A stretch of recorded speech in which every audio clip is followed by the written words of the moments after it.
Bismillahirrahmanirrahim.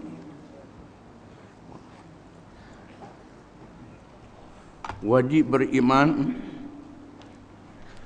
dengan perkara-perkara yang ditentukan oleh Allah sebagai keistimewaan kepada Nabi kita Muhammad sallallahu alaihi wasallam. Seperti yang disebut di dalam nas-nas yang nyata.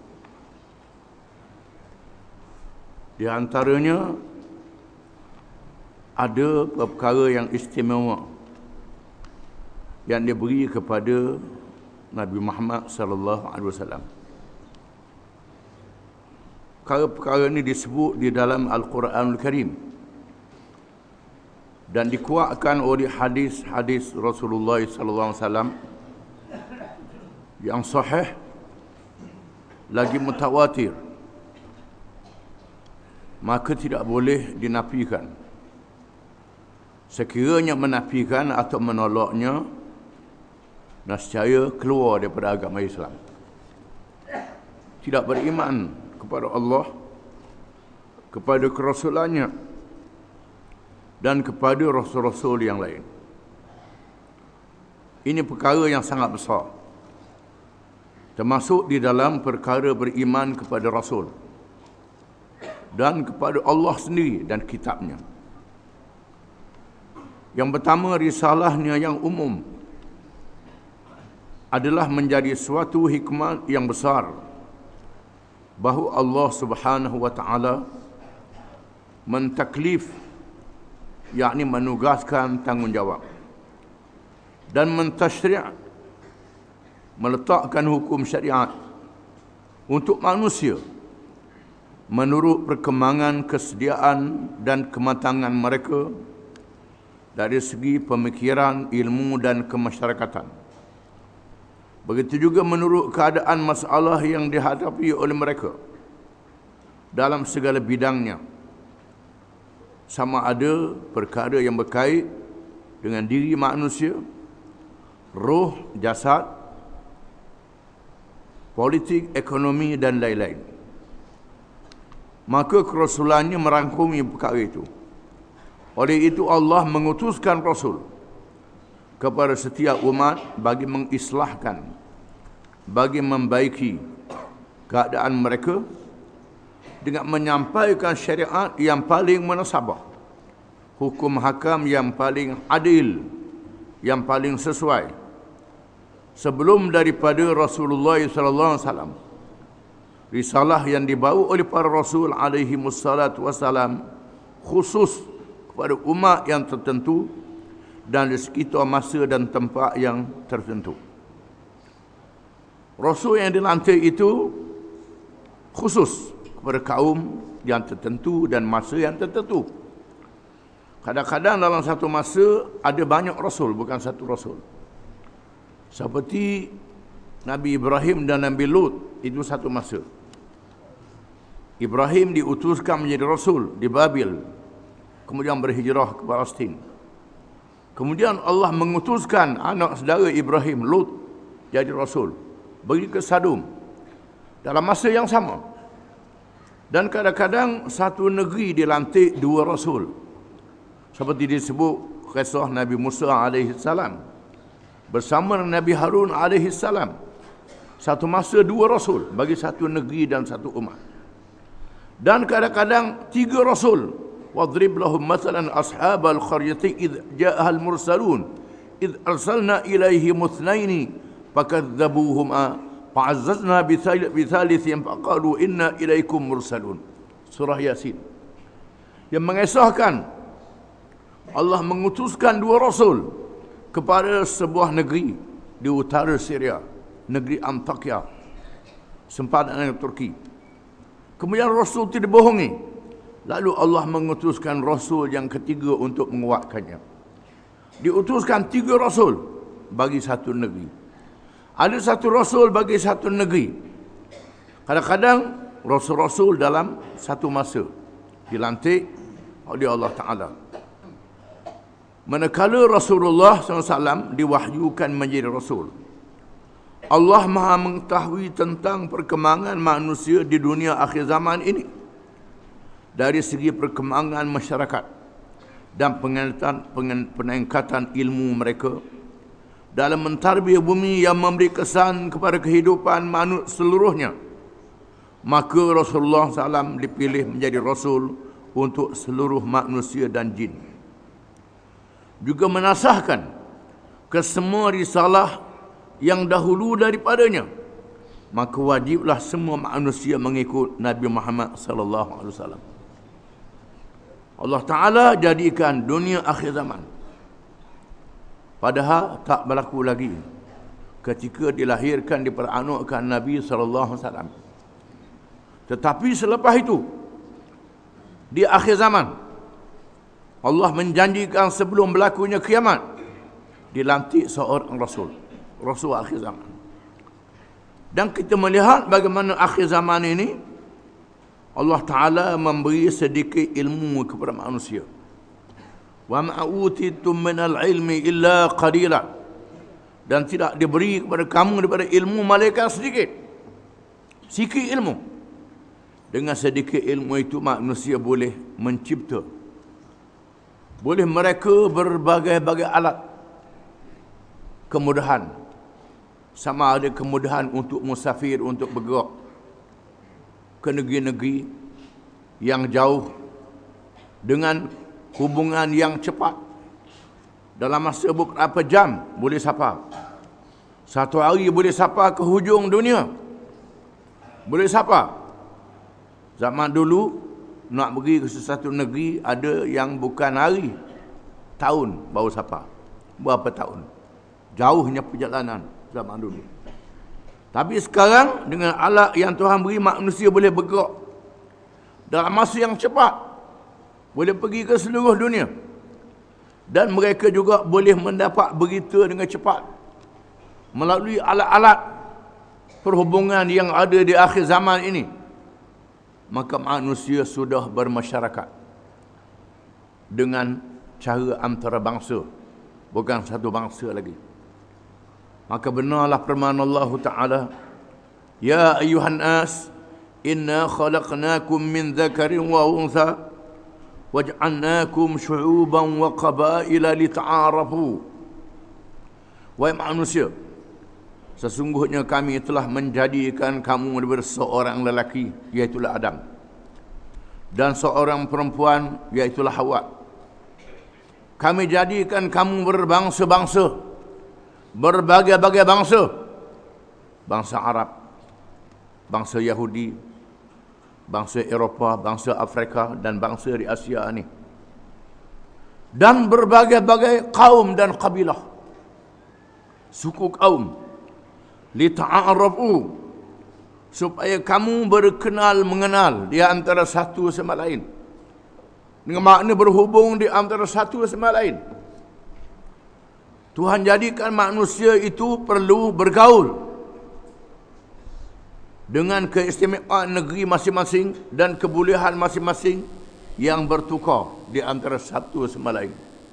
Belum ke agama lagi, belum ke apa agama lagi. Tetapi semua bangsa ni tak boleh hidup dengan sendiri, mesti berhubung. Ada negeri yang hasil buminya galian, negeri yang hasil buminya sumber tenaga, minyak petrol dan gas. Ada negeri pertanian, macam-macam galian, macam-macam pertanian, di mana mereka tak boleh hidup dengan sendiri, dengan hasil sendiri. Mesti bertukar-menukar hasil-hasil antara satu negeri dengan satu negeri. Digaulkan, diperniagakan, barulah boleh keperluan hidup manusia. Tuhan jadikan mereka mesti berhubung. Tak boleh hidup satu bangsa saja, tak boleh hidup satu keluarga saja. Apa lagi nak hidup seorang diri, tak boleh. Kalau cakaplah dia nak hidup seorang diri, tak boleh. Mesti hidup bermasyarakat, berhubung. Contohnya disebut acak kali, manusia tak boleh telanjang, kena ada kain. Kain daripada benang, benang daripada kapas, kapas daripada kena tanam, tanam kena ada alat untuk tanian daripada besi, macam-macam alat. Tak boleh kerana nak kain selah dia buat belaka. Mesti ada yang bertanam, ada yang menenun, ada yang berjahit, ada yang buat alat. Maka perlunya bergaul di antara satu sama lain. Tidak boleh orang ke laut dia makan ikan saja, tak makan nasi. Orang tanam padi makan nasi saja, tak ada lauk. Tidak boleh. Mesti kena bergaul antara satu sama lain. Maka Tuhan jadikan manusia dulunya bermasyarakat madani, disebut masyarakat madani. Masyarakat madani, masyarakat bertamadun. Bertamadun dengan makna berbandar dan berkemajuan. Berbandar, tempat dia berhimpun. Dan berkemajuan untuk menghasilkan barang-barang. Itu makna masyarakat madani. Dengan ilmunya, maka untuk manusia masyarakat madani di akhir zaman, dengan kemudahan-kemudahan ini, cukup seorang Rasul saja.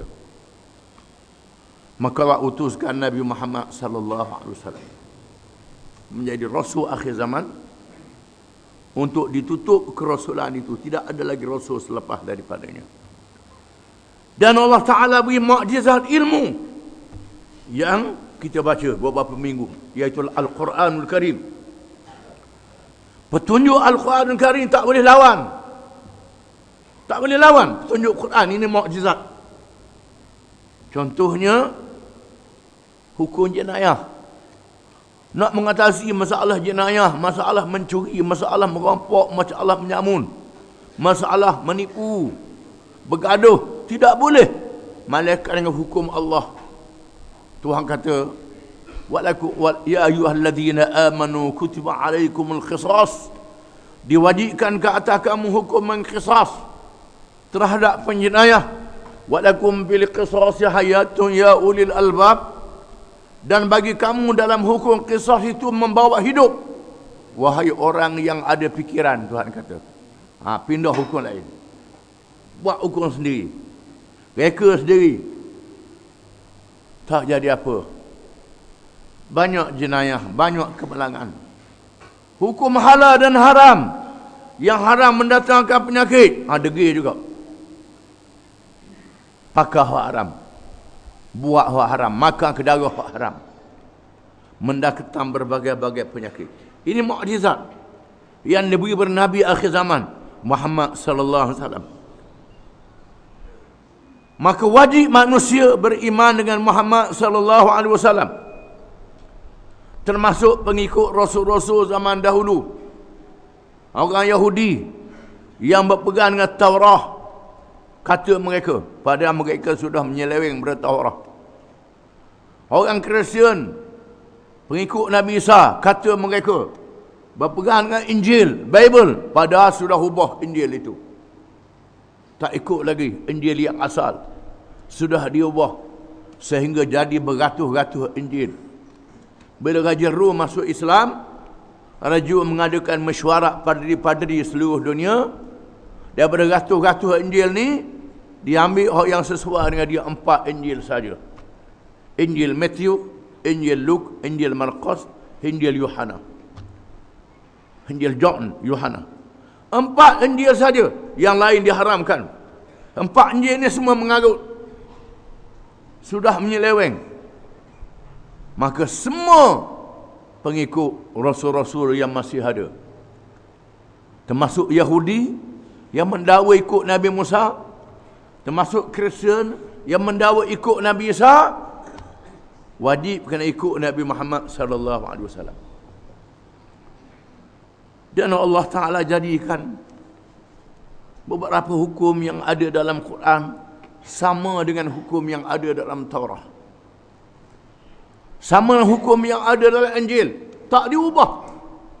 Hukum yang asasi yang berkait dengan akidah, kepercayaan berghaib, dan hukum-hukum jenayah, hudud dan qisas yang ada dalam Quran, ada dalam Taurah.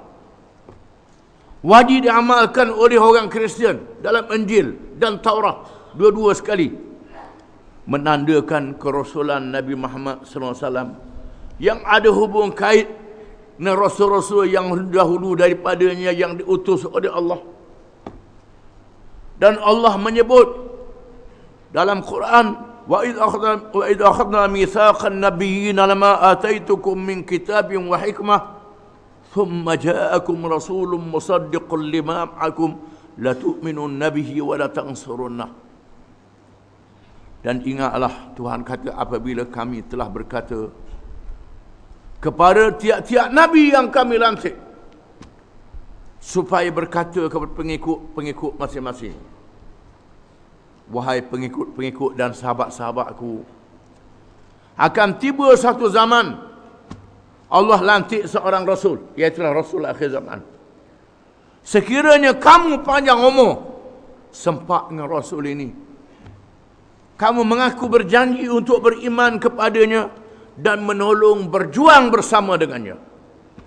Semua rasul-rasul minta janji dengan sahabat-sahabat dia. Di sinilah orang Yahudi, orang Kristian wajib kena ikut Nabi Muhammad sallallahu alaihi wasallam. Apa lagi orang Melayu hak tak ada kitab, orang Cina hak tak ada kitab, orang India tak ada kitab, lagi kena ikut. Hak ada kitab pun kena ikut juga, menasahkan hukum yang dahulu daripadanya. Firman Allah Ta'ala, Qul ya ayyuhan nas inni rasulullah ilaikum jami'a. Suratul A'raf ayat 158. Artinya, katakanlah, hai Muhammad sallallahu alaihi wasallam, hai manusia, sesungguhnya aku adalah utusan Allah kepada kamu semua. Aku utusan Allah kepada kamu semua. Setelah Nabi memulakan dakwahnya, mengajak keluarganya dulu, bangsanya dulu, wa anzir ashiratakal aqrabin, dan berilah peringatan wahai Muhammad sallallahu alaihi wasallam kepada keluargamu yang terdekat. Setelah dilantik jadi rasul, mula-mula berdakwah senyap, Nabi panggil anak beranak dia. Panggil anak beranak dia, pokok saudara dia, sepupu dia, dua pupu dia masih ada yang dekat. Wahai kamu semua keluarga aku, kita semua akan mati sebagaimana kita tidur. Nabi kata, kita akan dibangkitkan semula sebagaimana bangun daripada tidur. Akan dibicarakan di hadapan Allah. Walaupun aku ni anak beranakmu, keluargamu, aku tak boleh nak buat apa, kecuali kamu beriman dan percaya dengan kerasulan yang dilantik oleh Allah pada aku. Nabi kata, sebahagian keluarganya ikut, sebahagiannya tak ikut, tapi tolong Nabi, pertahankan Nabi walaupun tak ikut di atas sifat anak beranak. Sebahagiannya lawan dengan keras, Abu Lahab, Abu Jahal dan lain-lain, lawan dengan keras. Siapa berperang dengan anak beranak, dengan keluarga, Nabi tak berani. Nabi berhijrah ke Madinah, kemudian setelah bertapak di Madinah, Yathrib ataupun Taibah ditukar bernama Madinah. Madinah tu asal nama Yathrib atau nama Taibah. Bila Nabi berhijrah, Nabi namakan Madinah. Madinah asal maknanya bandar. Madinah sesuai dengan masyarakat Madani. Banyak orang bercakap tentang masyarakat Madani. Profesor universiti, ahli-ahli ilmu dalam ilmu politik dan masyarakat, mereka bercakap tentang masyarakat Madani, tapi mereka lupa, mereka tak ingat hikmat Nabi menukar nama Yathrib kepada Madinah, ialah untuk menyatakan penubuhan masyarakat Madani mengikut petunjuk Allah Ta'ala. Orang Yahudi dah tunggu di situ, kerana tunggu Nabi akhir zaman. Mereka baca dalam kitab mereka, Nabi akhir zaman akan dihalau dari kampung halamannya, akan dihalau oleh keluarganya sendiri, dan Nabi akhir zaman akan berhijrah. Mereka tahu, mereka cari-cari Nabi akhir zaman ini. Mereka berjumpa dengan Madinah, Yathrib, Taibah, bumi yang sangat berkat. Mereka berkampung di situ, ulama-ulama mereka, ustaz-ustaz mereka, tok guru mereka bersyarah kita menunggu kelahiran Rasul yang akan datang bila Nabi berhijrah. Sikit saja orang Yahudi beriman, sebahagiannya tak beriman. Pasal apa? Kerana Tuhan lantik Nabi bukan orang Yahudi, orang Arab. Tak setuju dengan Tuhan. Boleh ke tak setuju dengan Tuhan? Dengan orang tak apa tak setuju. Dengan Tuhan tak boleh tak setuju. Bila Tuhan tetap mesti kena terima. Ini binatang Yahudi ni tak setuju dengan Tuhan. Itu orang Yahudi. Kalau kita tak setuju dengan Tuhan, teruklah, samalah. Macam Yahudi lah juga. Tak setuju. Nabi tak peduli. Nabi atas surat. Menandakan kerasulan berseluruh manusia. Atau surat kepada Raja Rom. Salah satu kuasa besar dunia di sebelah barat. Atas surat pada Raja Parsi, kuasa besar dunia di sebelah timur. Atas surat pada Raja Mesir, negeri yang bertamadun. Atas surat kepada Raja Habasyah yang menganut Kristian Ortodok. Atas surat pada Raja Bahrain. Atas surat kepada Raja Ghassan. Atau surat mengajak raja-raja ini beriman kepada Allah. Beriman kepada Allah. Aku ni Rasul akhir zaman, ditulis dalam surat itu. Nabi suruh sahabat-sahabat tulis surat. Nabi tak tahu membaca dan menulis. Setelah tulis surat siap-siap, seorang sahabat kata, ya Rasulullah, raja-raja ni tak terima surat kalau tak ada khatam, tak letak rubber stamp. Sekarang ni latih surat rasmi. Mesti kena surat rasmi. Walaupun itu adalah amalan yang tak ada dalam Quran, Tuhan tak wahykan, amalan masyarakat, maka Nabi kata buat khatam. Maka dibuatlah rubber stamp, tulis Muhammad Rasulullah. Muhammad di bawah, Rasul atas, Muhammad, Allah di atas. Itu cara tulisnya. Letak nama Allah di atas, Muhammad Rasulullah. Dia letak surat itu, dia khatamkan dengan copnya Muhammad Rasulullah, dihantar pada raja-raja, sahabat-sahabat Nabi yang ditugaskan membawa surat ini. Walaupun mereka tak tahu bahasa, mereka bawa. Terpulang pada raja-raja itulah cari juru bahasa dia sendiri. Maka dihantar pada Raja Rom. Hantar pada Raja Rom. Raja Rom suruh juru bahasa baca surat ini. Raja Rom nak siasat. Siapa dia ni? Muhammad ni. Daripada negeri Mekah, Madinah. Lantik dia Rasul. Cari orang-orang yang berniaga. Orang belah Mekah, Madinah ke yang berniaga. Cari peniaga dia, bawa mari nak siasat. Menandakan dia sudah percaya ada Nabi akhir zaman. Lalu ditemui Abu Sufyan. Abu Sufyan bin Harb. Abu Sufyan ni masa tu menjadi salah seorang pemimpin musyrikin, timbalan pada Abu Jahal, orang nombor 2. Orang besar di Mekah. Bila Abu Jahal mati, dia jadi ketua. Besarnya Abu Sufyan ni. Dalam masa yang sama, Abu Sufyan juga adalah ayah mertua kepada Nabi SAW. Anak perempuan dia masuk Islam. Anak perempuan dia masuk Islam. Ummu Habibah radhiyallahu anha berkahwin dengan Nabi. Salah seorang isteri Nabi ialah anak pada Abu Sufyan. Kemudian Ummu Habibah ni berhijrah, tak ikut ayah dia. Berhijrah ke Habasyah. Kemudian berpisah dengan suami dia. Suami dia mati. Maka Nabi berkahwin dengan Ummu Habibah, berwakilkan Raja Habasyah yang juga menerima surat dan masuk Islam. Raja Habasyah. Ummu Habibah ni ayah pada anak pada Abu Sufyan. Abu Sufyan dipanggil oleh Raja Rom. Raja Rom tanya dengan menggunakan juru bahasa, siapa dia? Ini ajaran baru dibawa di Mekah ni. Abu Sufyan ceritalah, ini ajaran yang pelik daripada ajaran datuk nenek moyang kami. Ajaran yang pelik. Kami duduk sembah berhala sejak nenek moyang. Hak dia ingatnya nenek moyang berapa lapis dah tahu, hak atas sekali ni untuk Adam. Menyembah Allah Ta'ala. Dia ingatnya hak yang pertama sembah berhala dah.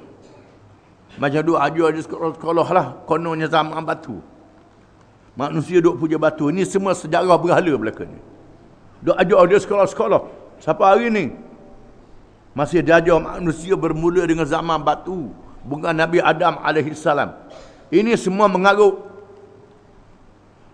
Masih diajar di sekolah-sekolah sampai hari ni pun. Termasuk dalam kajian sejarah. Ini sejarah mengarut. Yang orang kafir buat kita belajar dengan dia. Kemudian Raja Rom tanya, bagaimana keadaan Rasul ni? Pengikut dia. Abu Sufyan kata pengikut dia nya orang muda-muda. Orang muda-muda yang dianggap masih mentah. Dan orang-orang tua hak miskin.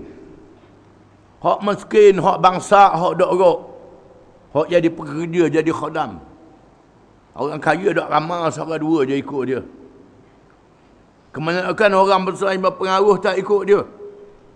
Kata Raja Rum, haulai atba'ur rasul. Raja Rum kata, itulah dia pengikut rasul-rasul zaman dulu, kata Raja Rum. Bila dengar begitu, maka pembesar dan padri dia pun merasa bimbang, takut raja dia masuk Islam. Ikut bising, mereka tak puas hati, bimbang raja masuk Islam. Lalu Raja Rom kata, aku tetap dengan agama asal juga. Kerana takut jatuh daripada jadi raja, ikut agama asal lah. Ini Raja Rom. Raja Habasyah, Raja Mesir, terima surat, dibaca surat, tak masuk Islam dengan takut ke Rom. Sebab Mesir ni dia bawah kerajaan Rom, Empire Rom. Maka Raja Mesir hantar hadiah pada Nabi. Di antara hadiah itulah seorang perempuan, Maria Al-Qibtiyah. Dia beri pada Nabi dan Nabi jadikan salah seorang isteri dia.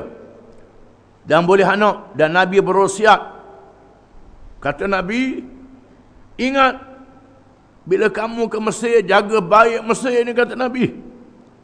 Aku ada hubungan musaharah, hubungan keluarga dengan Mesir. Apa maknanya? Dengan makna salah seorang daripada anak Nabi Ibrahim.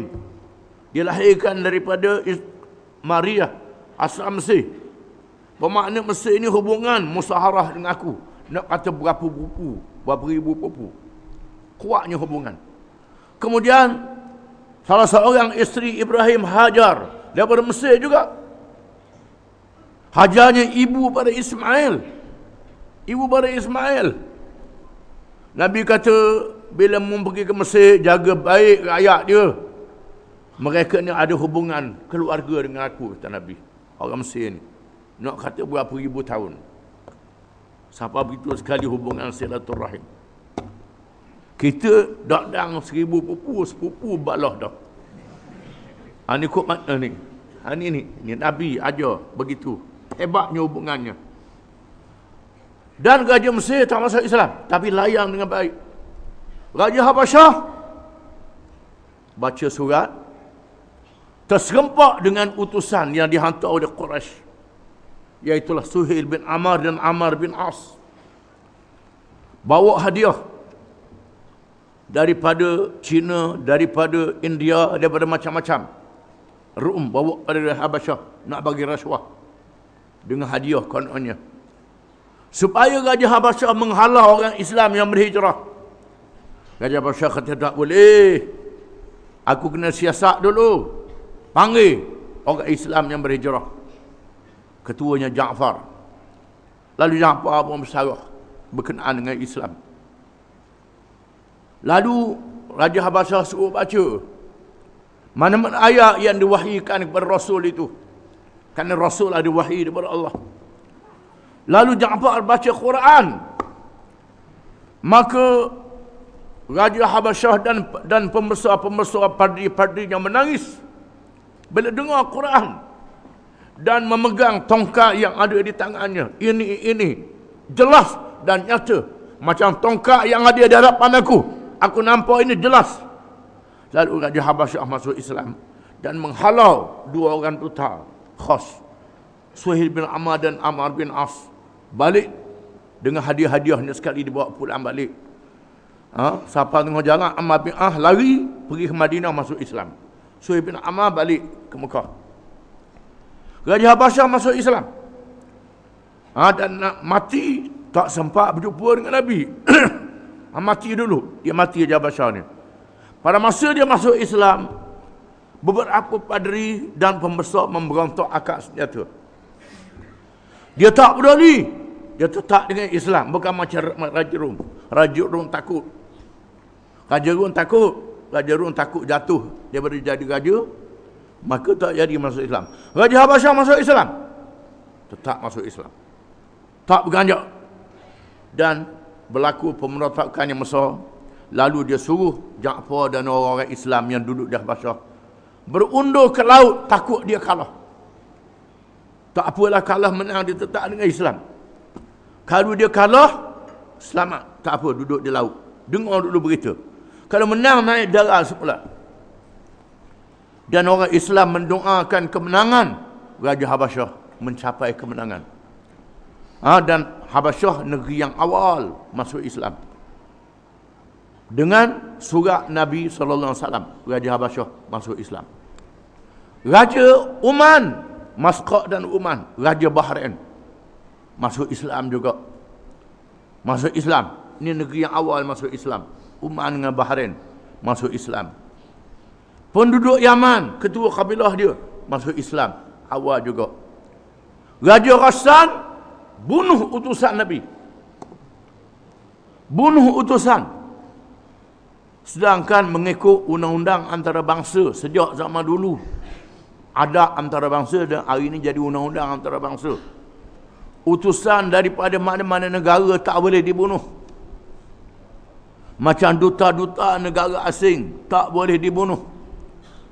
Tak boleh diapa-apa-apakan. Di mana peraturan ini diterima oleh Nabi SAW.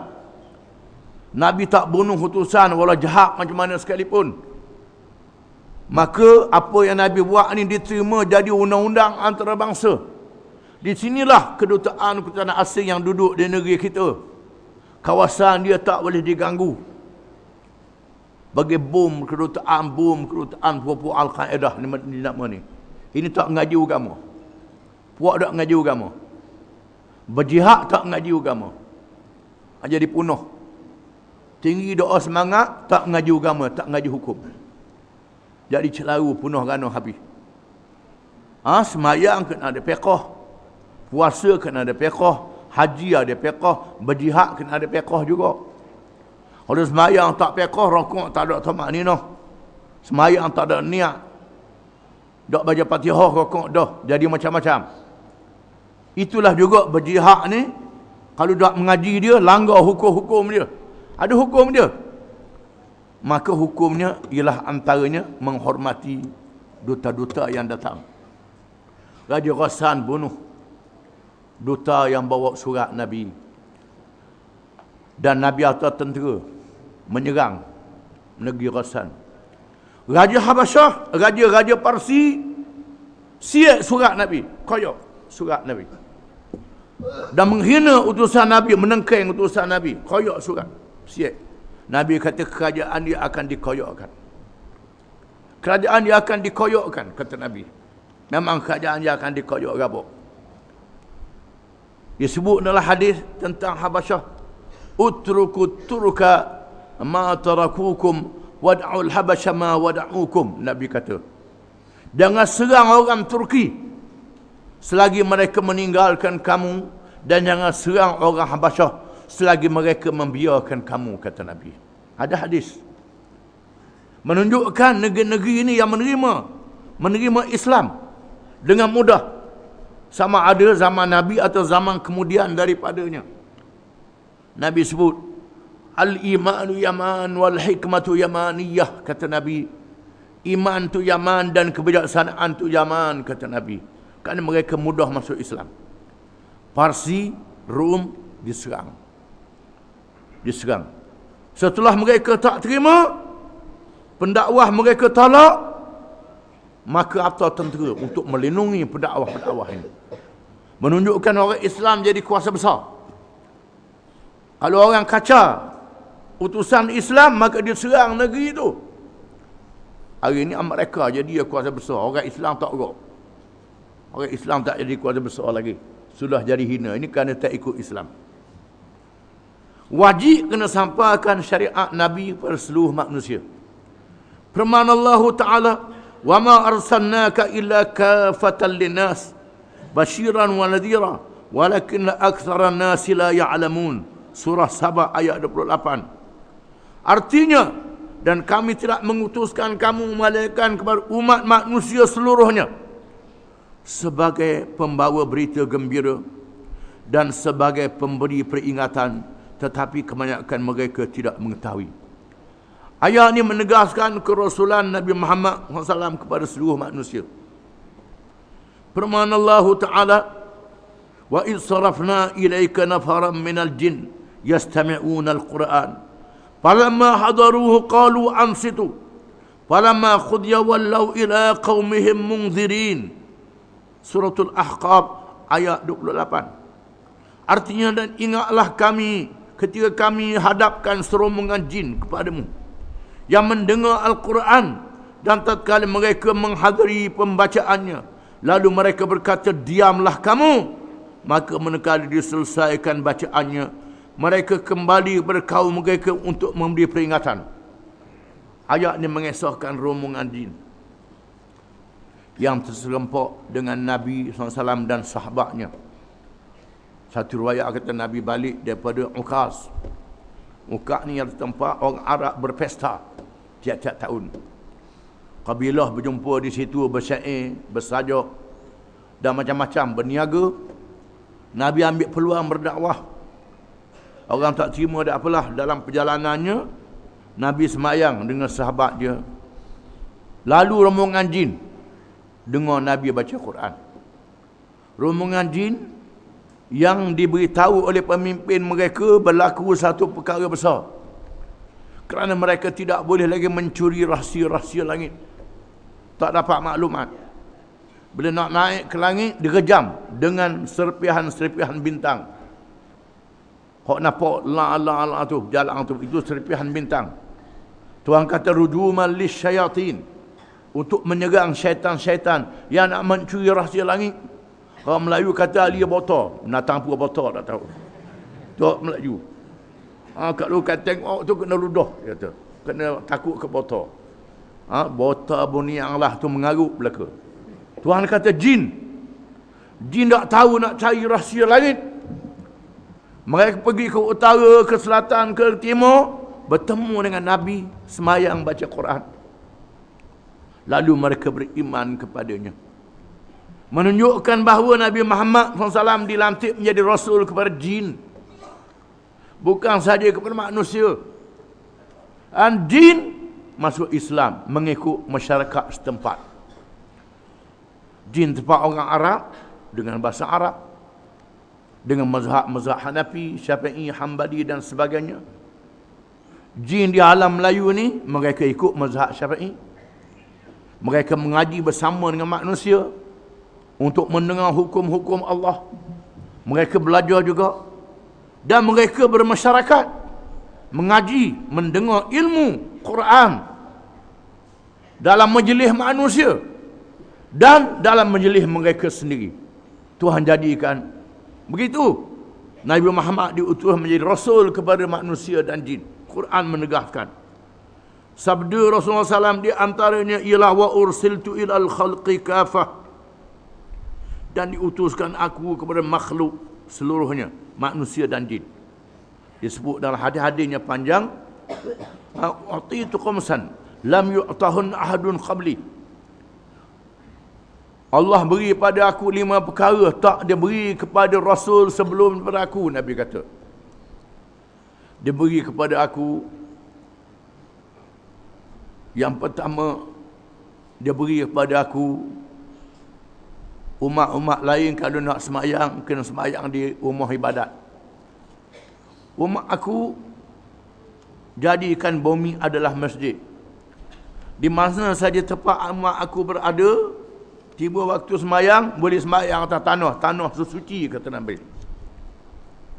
Tanah suci, suci. Suci dengan makna kita boleh semayang. Jangan tanyalah, kan babi lalu sini, kan anjing lalu sini, dah sah semayang lah. Akhirnya dah semayang, jadi sepupu anjing kau, sepupu babi juga. Tak suruh begitu.